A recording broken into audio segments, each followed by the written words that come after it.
പ്രിയരെ, 2025 തദ്ദേശ തെരഞ്ഞെടുപ്പിനോടനുബന്ധിച്ച് തെരഞ്ഞെടുപ്പ് സംബന്ധമായ നടപടിക്രമങ്ങളെ പരിചയപ്പെടുത്തുവാൻ പാലക്കാട് ജില്ലാ തെരഞ്ഞെടുപ്പ് പരിശീലന വിഭാഗം ഒരുക്കുന്ന ത്രിതലം ലളിതം എന്ന ഉദ്യോഗസ്ഥ പരിശീലനത്തിലേക്ക് ഏവർക്കും സ്വാഗതം. ത്രിതലം ലളിതത്തിന്റെ 4-ാം അധ്യായം പോസ്റ്റൽ ബാലറ്റിനെ കുറിച്ചാണ്. പോസ്റ്റൽ ബാലറ്റിന് അപേക്ഷിക്കുമ്പോൾ എന്തൊക്കെ നടപടിക്രമങ്ങളാണ് പാലിക്കേണ്ടതെന്നും എങ്ങനെയാണ് പോസ്റ്റൽ ബാലറ്റിൽ വോട്ട് രേഖപ്പെടുത്തേണ്ടതെന്നും വോട്ട് രേഖപ്പെടുത്തി കഴിഞ്ഞാൽ അത് എവിടേക്കാണ് തിരിച്ചയക്കേണ്ടതെന്നുമുള്ള കാര്യങ്ങളാണ് ഈ അധ്യായത്തിൽ ചർച്ച ചെയ്യുന്നത്. ആരാണ് വോട്ടേഴ്സ് ഓൺ ഇലക്ഷൻ ഡ്യൂട്ടി അഥവാ തിരഞ്ഞെടുപ്പ് ഡ്യൂട്ടിക്ക് നിയോഗിക്കപ്പെട്ട വോട്ടർ എന്ന നിർവചനത്തിൽ വരുന്നത്? ഒരു പോളിംഗ് ബൂത്തിൽ ജോലിക്ക് നിയോഗിച്ചിട്ടുള്ള പ്രിസൈഡിംഗ് ഓഫീസറോ പോളിംഗ് ഓഫീസർമാരോ അതല്ലെങ്കിൽ തിരഞ്ഞെടുപ്പുമായി ബന്ധപ്പെട്ട് ജോലികൾക്ക് നിയോഗിച്ചിട്ടുള്ള ഏതെങ്കിലും സർക്കാർ ഉദ്യോഗസ്ഥൻ, പോലീസുകാരുൾപ്പെടെ അവരുടെ വോട്ടുള്ള വാർഡിലോ മണ്ഡലത്തിലോ ഡിവിഷനിലോ തിരഞ്ഞെടുപ്പ് ഡ്യൂട്ടി നിമിത്തം വോട്ട് രേഖപ്പെടുത്താൻ കഴിയാതെ വരുന്നുണ്ടെങ്കിൽ അവരെ വോട്ടേഴ്സ് ഓൺ ഇലക്ഷൻ ഡ്യൂട്ടി, തിരഞ്ഞെടുപ്പ് ഡ്യൂട്ടിക്ക് നിയോഗിക്കപ്പെട്ട ഉദ്യോഗസ്ഥർ എന്ന ഗണത്തിൽ വരുന്നു. ആർക്കാണ് പോസ്റ്റൽ ബാലറ്റ് അപേക്ഷിക്കുവാൻ അർഹതയുള്ളത്? തിരഞ്ഞെടുപ്പ് ഡ്യൂട്ടിക്ക് നിയോഗിക്കപ്പെട്ടിട്ടുള്ള ഉദ്യോഗസ്ഥരിൽ അവരുടെ വാർഡിലോ ഡിവിഷനിലോ മണ്ഡലത്തിലോ വോട്ട് രേഖപ്പെടുത്താൻ കഴിയാത്ത സ്ഥിതി നിലവിലുണ്ടെങ്കിൽ അവർക്കൊക്കെ തന്നെ പോസ്റ്റൽ ബാലറ്റിന് അപേക്ഷിക്കുവാൻ അർഹതയുണ്ട്. എപ്പോഴാണ് പോസ്റ്റൽ ബാലറ്റിനുള്ള അപേക്ഷ നൽകേണ്ടത്? തിരഞ്ഞെടുപ്പ് ജോലിക്കുള്ള പോസ്റ്റിംഗ് ഓർഡർ നിങ്ങൾക്ക് ലഭിക്കുമ്പോൾ മാത്രമേ എവിടെയാണ് നിങ്ങൾ തിരഞ്ഞെടുപ്പ് ജോലി ചെയ്യേണ്ടത് എന്നത് സംബന്ധിച്ച് നിങ്ങൾക്ക് അറിവ് ലഭിക്കുകയുള്ളൂ. അങ്ങനെ തിരഞ്ഞെടുപ്പ് ജോലി എവിടെയാണെന്ന് അറിഞ്ഞു കഴിഞ്ഞാൽ അത് നിങ്ങളുടെ വാർഡിലോ ഡിവിഷനിലോ അല്ലെങ്കിൽ നിങ്ങൾ പോസ്റ്റൽ ബാലറ്റിന് അപേക്ഷിക്കേണ്ടതുണ്ട്. ഫോം 15 പോസ്റ്റൽ ബാലറ്റിന് അപേക്ഷ സമർപ്പിക്കേണ്ടത്. പോളിംഗ് ദിവസത്തിന് 7 ദിവസം മുൻപെങ്കിലും പോസ്റ്റൽ ബാലറ്റിന് അപേക്ഷ സമർപ്പിക്കേണ്ടതുണ്ട്. പോസ്റ്റൽ ബാലറ്റിന് അപേക്ഷിക്കാനുള്ള ഫോം 15 നമുക്ക് എവിടെ നിന്ന് ലഭിക്കും എന്ന് നോക്കാം. നിങ്ങൾക്ക് നിയമന ഉത്തരവ് നൽകിയിട്ടുള്ള ഇ-ഡ്രോപ്പ് സോഫ്റ്റ്വെയറിൽ നിന്ന് പോസ്റ്റിംഗ് ഓർഡർ ഡൗൺലോഡ് ചെയ്തെടുക്കുമ്പോൾ തന്നെ ഒരു ഫോം 15 കോപ്പിയും ലഭിക്കും. അത് നിങ്ങൾക്ക് പോസ്റ്റൽ ബാലറ്റിന് അപേക്ഷയായി ഉപയോഗിക്കാവുന്നതാണ്. അതല്ലെങ്കിൽ പോളിംഗ് റിഹേഴ്സൽ ക്ലാസുകൾ നടക്കുന്ന പരിശീലന കേന്ദ്രങ്ങളിൽ അല്ലെങ്കിൽ വരണാധികാരിയുടെയോ ഉപവരണാധികാരിയുടെയോ ഓഫീസിലും ഈ ഫോം 15 അപേക്ഷകൾ നിങ്ങൾക്ക് സൗജന്യമായി ലഭിക്കുന്നതാണ്. വോട്ടർ പട്ടികയിലെ വിവരങ്ങൾ അറിഞ്ഞാൽ മാത്രമേ നമുക്ക് പോസ്റ്റൽ ബാലറ്റിനുള്ള അപേക്ഷ ഫോം 15 പൂരിപ്പിക്കുവാനാവും. അതിനായി സംസ്ഥാന തെരഞ്ഞെടുപ്പ് കമ്മീഷന്റെ, സ്റ്റേറ്റ് ഇലക്ഷൻ കമ്മീഷന്റെ വെബ്സൈറ്റിൽ പോയി വോട്ടർ സർവീസസ് എന്ന ഭാഗത്ത് ക്ലിക്ക് ചെയ്ത് അതിനകത്ത് സെർച്ച് വോട്ടർ എന്ന ഓപ്ഷൻ തിരഞ്ഞെടുത്ത് ആവശ്യമായ വിവരങ്ങൾ നൽകിയാൽ നിങ്ങൾക്ക് വോട്ടർ പട്ടികയിലെ നിങ്ങളുടെ വിശദമായ വിവരങ്ങൾ ലഭിക്കുന്നതാണ്. ഫോം 15 അപേക്ഷ അതാത് തലത്തിലുള്ള ഭരണാധികാരികൾക്കാണ് നൽകേണ്ടത്. അതിൽ നിങ്ങളുടെ വോട്ടർ പട്ടികയുടെ വിവരങ്ങളും അതുപോലെ തന്നെ നിങ്ങൾക്ക് ജോലി നിശ്ചയിച്ചു തന്നത് എവിടെയാണെന്നും രേഖപ്പെടുത്തേണ്ടതുണ്ട്. പ്രസ്തുത ഫോമിൽ വിലാസം രേഖപ്പെടുത്തുമ്പോൾ ഏത് വിലാസത്തിലേക്കാണ് നിങ്ങളുടെ പോസ്റ്റൽ ബാലറ്റ് അയച്ചു തരേണ്ടത് ആ വിലാസമാണ് രേഖപ്പെടുത്തേണ്ടത്. അത് വോട്ടർ പട്ടികയിലെ വിലാസമായി വ്യത്യാസമുണ്ടായാലും കുഴപ്പമില്ല. നിങ്ങളുടെ വോട്ടും തിരഞ്ഞെടുപ്പ് ജോലിയും ഒരേ ജില്ലയിലാണെങ്കിൽ നിങ്ങൾക്ക് നിങ്ങളുടെ വോട്ടുള്ള ഭാഗത്തെ വരണാധികാരികൾ, ത്രിതലത്തിലുള്ള ഏതെങ്കിലും ഒരു വരണാധികാരിക്ക് നിങ്ങളുടെ അപേക്ഷ തപാൽ മുഖേന നൽകാവുന്നതാണ്. അല്ലെങ്കിൽ പ്രസ്തുത വരണാധികാരിയുടെ ഓഫീസിൽ നേരിട്ടെത്തിയും നൽകാവുന്നതാണ്. പരിശീലന കേന്ദ്രത്തിലെ കളക്ഷൻ കേന്ദ്രങ്ങളിൽ നിങ്ങളുടെ പോസ്റ്റൽ ബാലറ്റ് അപേക്ഷ നൽകുവാനുള്ള സൗകര്യവും ഉണ്ടായിരിക്കും. നിങ്ങളുടെ വോട്ട് ഒരു ജില്ലയിലും തിരഞ്ഞെടുപ്പ് ജോലി മറ്റൊരു ജില്ലയിലുമാണെങ്കിൽ നിങ്ങളുടെ വോട്ടുള്ള സ്ഥലത്തെ വരണാധികാരിക്ക് തപാൽ മുഖേനയോ അല്ലെങ്കിൽ അവരുടെ ഓഫീസിൽ നേരിട്ടെത്തിയോ അപേക്ഷ സമർപ്പിക്കേണ്ടതാണ്. പോസ്റ്റൽ ബാലറ്റിനുള്ള അപേക്ഷകൾ ഗ്രാമ, ബ്ലോക്ക്, ജില്ലാ തലത്തിലേക്ക് വെവ്വേറെയായി നൽകേണ്ടതുണ്ട്. ഇവയെല്ലാം ഒന്നിച്ച് ഒരു കവറിലാക്കി ഏതെങ്കിലും ഒരു വരണാധികാരിക്ക് സമർപ്പിക്കാവുന്നതാണ്. എന്നാൽ ബ്ലോക്ക് പഞ്ചായത്ത് തലത്തിലാണ് പ്രസ്തുത പോസ്റ്റൽ ബാലറ്റ് അയക്കുന്നതിനുള്ള നടപടിക്രമങ്ങൾ നടക്കുന്നത് എന്നതിനാൽ ബ്ലോക്ക് പഞ്ചായത്ത് വരണാധികാരിക്ക് അയക്കുന്നതാവും കൂടുതൽ ഉചിതം. മുനിസിപ്പാലിറ്റികളിലാണെങ്കിൽ ഒരു അപേക്ഷ മുനിസിപ്പൽ വരണാധികാരിക്കാണ് നൽകേണ്ടത്.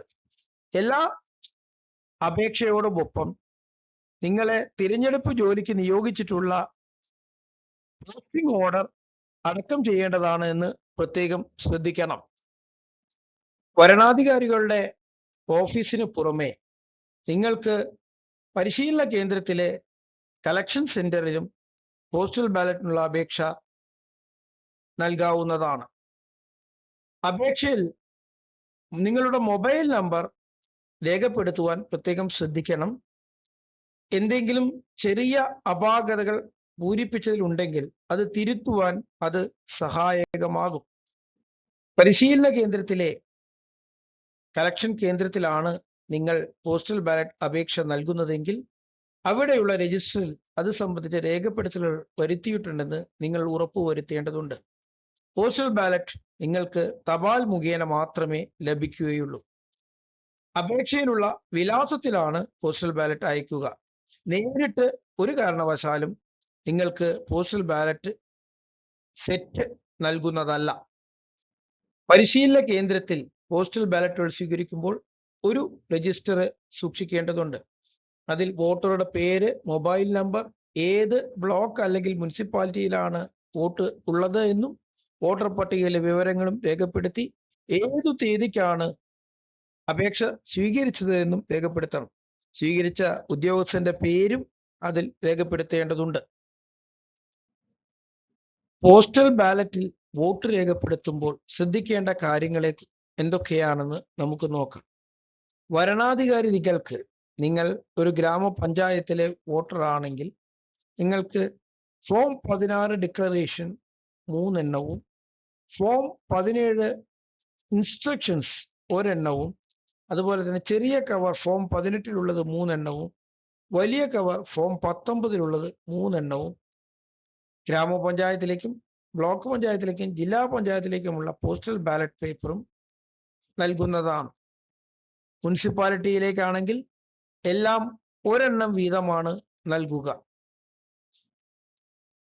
നിങ്ങൾക്ക് ലഭിച്ച ഫോം 16 ഡിക്ലറേഷൻ നിങ്ങൾ പൂരിപ്പിച്ച് ഒരു ഗസറ്റഡ് ഓഫീസറുടെ സാക്ഷ്യപ്പെടുത്തൽ ഉണ്ടാവേണ്ടതുണ്ട്. എല്ലാ ഫോം 16 ഡിക്ലറേഷനും 3 തലത്തിലേക്കുമുള്ള ഫോം 16 ഡിക്ലറേഷനും പോസ്റ്റൽ ബാലറ്റിനോടൊപ്പം തിരിച്ച് അയക്കേണ്ടതുണ്ട്.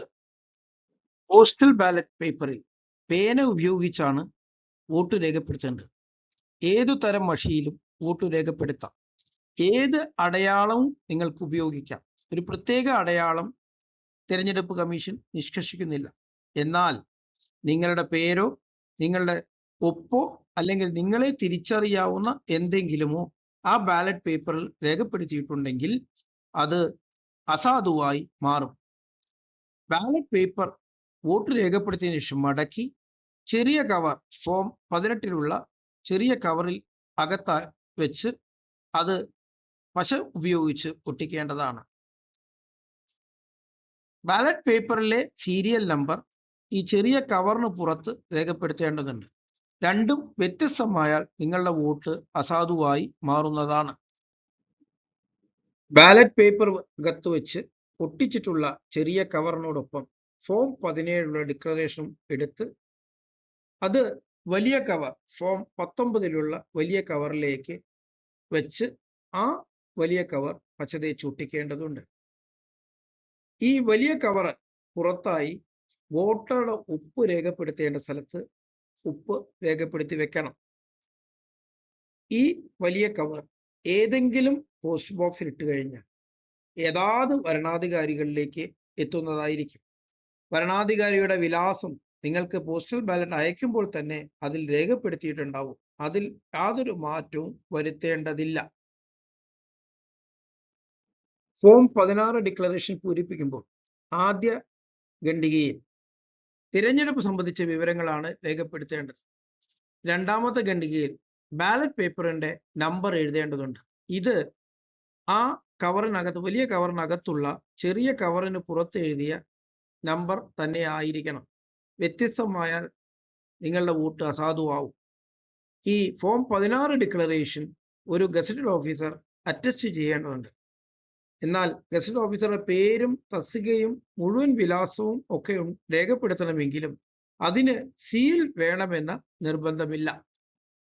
ചെറിയ കവർ ഫോം 18 ആണ് മോണിറ്ററിൽ കാണുന്നത്. ഇതിൽ മുഴുവൻ ഭാഗവും റിട്ടേണിംഗ് ഓഫീസറുടെ ഓഫീസിൽ നിന്നാണ് പൂരിപ്പിക്കേണ്ടത്. വോട്ടർ അതിൽ പറയുന്ന ബാലറ്റ് പേപ്പറിന്റെ നമ്പർ അതുതന്നെയാണ് അതിനകത്തായി നിങ്ങൾക്ക് ലഭിച്ചിട്ടുള്ള ബാലറ്റ് പേപ്പറിന്റെ ക്രമ നമ്പർ എന്ന് ഉറപ്പുവരുത്തണം. ഇത് രണ്ടും വ്യത്യസ്തമായാൽ ആ വോട്ട് അസാധുവായി മാറിപ്പോകും. ഫോം 19 വലിയ കവറാണ് മോണിറ്ററിൽ കാണുന്നത്. ഇതിൽ വോട്ടറുടെ ഒപ്പൊഴിച്ച് എല്ലാ ഭാഗവും റിട്ടേണിംഗ് ഓഫീസറാണ് പൂരിപ്പിക്കുന്നത്. റിട്ടേണിംഗ് ഓഫീസർ വരണാധികാരിയുടെ വിലാസം പോസ്റ്റ് ഓഫീസ് സഹിതം അതിൽ രേഖപ്പെടുത്തേണ്ടതുണ്ട്. ഒപ്പ്, വോട്ടറുടെ ഒപ്പ് ഇതിൽ രേഖപ്പെടുത്തണമെന്നുണ്ടെങ്കിലും അതുണ്ടെങ്കിൽ മാത്രമേ വോട്ട് സാധുവാകുകയുള്ളൂ എന്ന് നിയമത്തിൽ പറയുന്നില്ല. ഒരു വോട്ടർ പോസ്റ്റൽ ബാലറ്റ് നൽകുമ്പോൾ ശ്രദ്ധിക്കേണ്ട കാര്യങ്ങൾ എന്തൊക്കെയാണെന്ന് നമുക്ക് നോക്കാം. വോട്ട് ചെയ്ത പോസ്റ്റൽ ബാലറ്റ് പേപ്പർ മറ്റൊരാളെ ഏൽപ്പിക്കാതിരിക്കാൻ പ്രത്യേകം ശ്രദ്ധിക്കണം. ക്രമക്കേടുകൾക്കുള്ള സാധ്യത കുറയ്ക്കുന്നതിന് അത് ഉപകരിക്കും. പോസ്റ്റൽ ബാലറ്റിനുള്ള അപേക്ഷ വരണാധികാരിയുടെ ഓഫീസിൽ നേരിട്ടോ അല്ലെങ്കിൽ തപാൽ മുഖേനയോ അതല്ലെങ്കിൽ പരിശീലന കേന്ദ്രത്തിൽ വച്ചോ നൽകാവുന്നതാണ്. എന്നാൽ പോസ്റ്റൽ ബാലറ്റ് നിങ്ങൾക്ക് തപാൽ മുഖേന മാത്രമേ ലഭിക്കുകയുള്ളൂ, നേരിട്ട് ലഭിക്കുന്നതല്ല. ഒരിക്കൽ ഒരു വോട്ടർ പോസ്റ്റൽ ബാലറ്റ് ഇഷ്യൂ ചെയ്തുകൊണ്ട് മാർക്ക്ഡ് കോപ്പി ഓഫ് ഇലക്ടറൽ റോളിൽ രേഖപ്പെടുത്തി കഴിഞ്ഞാൽ പിന്നീട് അദ്ദേഹത്തിന് പോസ്റ്റൽ വോട്ട് അല്ലാതെ പോളിംഗ് സ്റ്റേഷനിൽ വോട്ട് ചെയ്യാൻ കഴിയില്ല എന്ന് പ്രത്യേകം ഓർമ്മിക്കണം. പോസ്റ്റൽ ബാലറ്റിനുള്ള അപേക്ഷ യഥാസമയം തന്നെ അയക്കുവാൻ വോട്ടർ ശ്രദ്ധിക്കേണ്ടതുണ്ട്. തപാൽ മുഖേന വരുന്ന വൈകലിന് റിട്ടേണിംഗ് ഓഫീസർ ഒരിക്കലും ഉത്തരവാദിയാകുന്നതല്ല. അപേക്ഷയിൽ വോട്ടറെ സംബന്ധിച്ചുള്ള പാർട്ട് നമ്പർ, ക്രമ നമ്പർ തുടങ്ങിയവ തെറ്റാതെ രേഖപ്പെടുത്തുവാൻ പ്രത്യേകം ശ്രദ്ധിക്കണം. അല്ലെങ്കിൽ ചിലപ്പോൾ നിങ്ങളുടെ അപേക്ഷ നിരസിക്കുവാനും ഇടയാക്കും. നിങ്ങൾ സ്വീകരിക്കേണ്ടത് നിങ്ങളുടെ ബ്ലോക്ക് റിട്ടേണിംഗ് ഓഫീസറുടെ നിർദ്ദേശങ്ങളാണ്. മറ്റൊരിടത്തേതുപോലെ ഇവിടെ ചെയ്യാൻ ചിലപ്പോൾ ചില സാഹചര്യങ്ങൾ തടസ്സം നിന്നേക്കാം. അതുകൊണ്ട് തന്നെ ഇക്കാര്യങ്ങളിലൊക്കെ നിങ്ങളുടെ ബ്ലോക്ക് വരണാധികാരിയുടെ തീരുമാനമായിരിക്കും നടപ്പിലാക്കേണ്ടത്. പോസ്റ്റൽ വോട്ടുകൾ എപ്പോഴൊക്കെയാണ് നിരാകരിക്കുന്നത് എന്ന് അല്ലെങ്കിൽ റിജക്റ്റ് ചെയ്യുന്നത് എന്ന് നമുക്ക് നോക്കാം. വലിയ കവർ തുറന്ന് പരിശോധിക്കുമ്പോൾ അതിനകത്ത് ബാലറ്റ് പേപ്പർ ഉൾക്കൊള്ളുന്ന ചെറിയ കവറും അതിന് പുറത്തായി ഡിക്ലറേഷനുമാണ് ഉണ്ടാകേണ്ടത്. ഈ രണ്ട് സാധനം ആ വലിയ കവറിനകത്ത് ഇല്ലെങ്കിൽ ആ അപേക്ഷ, ആ വോട്ട് റിജക്റ്റ് ചെയ്യുന്നതായിരിക്കും. ചെറിയ കവറിന് പുറത്ത് ബാലറ്റ് പേപ്പറിന്റെ സീരിയൽ നമ്പറും അതിനകത്തെ ബാലറ്റ് പേപ്പറിന്റെ നമ്പറും ഒരേതല്ലെങ്കിൽ അത് തള്ളുന്നതായിരിക്കും. വോട്ടർ ഡിക്ലറേഷനിൽ ഒപ്പിട്ടിട്ടില്ലെങ്കിൽ അല്ലെങ്കിൽ ഒരു ഗസറ്റഡ് ഉദ്യോഗസ്ഥൻ അത് സാക്ഷ്യപ്പെടുത്തിയിട്ടില്ലെങ്കിൽ, ഗസറ്റഡ് ഉദ്യോഗസ്ഥന്റെ ഓഫീസ് വിവരങ്ങൾ അതിൽ രേഖപ്പെടുത്തിയിട്ടില്ലെങ്കിലൊക്കെ വോട്ട് അസാധുവായിരിക്കും. ഫോം 18 ചെറിയ കവറിലുള്ള ബാലറ്റ് പേപ്പർ 7 കാരണങ്ങൾ കൊണ്ടാണ് നിരാകരിക്കപ്പെടുന്നത്. ഒന്നാമത്തേത്, അതിൽ വോട്ട് ഒന്നും തന്നെ രേഖപ്പെടുത്തിയിട്ടില്ലെങ്കിൽ. രണ്ടാമത്തേത്, ഒന്നിൽ കൂടുതൽ സ്ഥാനാർത്ഥികൾക്ക് വോട്ട് രേഖപ്പെടുത്തപ്പെട്ടിട്ടുണ്ടെങ്കിൽ. മൂന്നാമതായി, ആ ബാലറ്റ് പേപ്പർ വ്യാജമാണ് എന്ന് ബോധ്യപ്പെട്ടാൽ, നാലാമത്തേത് ബാലറ്റ് പേപ്പറിന് എന്തെങ്കിലും സംഭവിക്കുകയോ അത് രേഖപ്പെടുത്തിയ വോട്ട് ഏതാണെന്ന് അറിയാത്ത രൂപത്തിൽ കേടുവരികയോ ചെയ്തിട്ടുണ്ടെങ്കിൽ, അഞ്ചാമതായി ബാലറ്റ് പേപ്പർ തിരിച്ചയക്കുന്നതിന് വേണ്ടി അയച്ചതല്ലാത്ത മറ്റൊരു കവറിൽ ഇത് തിരിച്ചു വരികയാണെങ്കിൽ, ആറാമതായി ബാലറ്റ് പേപ്പറിലുള്ള ഒരു വോട്ട്, രേഖപ്പെടുത്തപ്പെട്ട വോട്ട് ഏത് സ്ഥാനാർത്ഥിക്കാണെന്ന് കൃത്യമായി മനസ്സിലാക്കാൻ കഴിയാത്ത രൂപത്തിലാണെങ്കിൽ അത് തിരസ്കരിക്കും. വോട്ടിന് പുറമെ വോട്ടറെ അറിയാൻ കഴിയുന്ന രൂപത്തിലുള്ള എന്തെങ്കിലും മാർക്കുകളോ ഒപ്പോ പേരെഴുത്തോ അങ്ങനെ എന്തെങ്കിലും ഉണ്ടെങ്കിൽ അതും തിരസ്കരിക്കപ്പെടും. ത്രിതലം ലളിതത്തിന്റെ 4-ാം അധ്യായത്തിൽ പോസ്റ്റൽ ബാലറ്റിനെ കുറിച്ചാണ് ചർച്ച ചെയ്തത്. ഒരു തിരഞ്ഞെടുപ്പ് ജോലിക്ക് നിയോഗിക്കപ്പെട്ട ഉദ്യോഗസ്ഥൻ എങ്ങനെയാണ് പോസ്റ്റൽ ബാലറ്റിന് അപേക്ഷിക്കേണ്ടതെന്നും എന്തൊക്കെ കാര്യങ്ങളാണ് ശ്രദ്ധിക്കേണ്ടതെന്നും മനസ്സിലായിരിക്കുമെന്ന് കരുതുന്നു. ഏവർക്കും പാലക്കാട് ജില്ലാ തിരഞ്ഞെടുപ്പ് പരിശീലന വിഭാഗത്തിന്റെ നന്ദി രേഖപ്പെടുത്തുന്നു.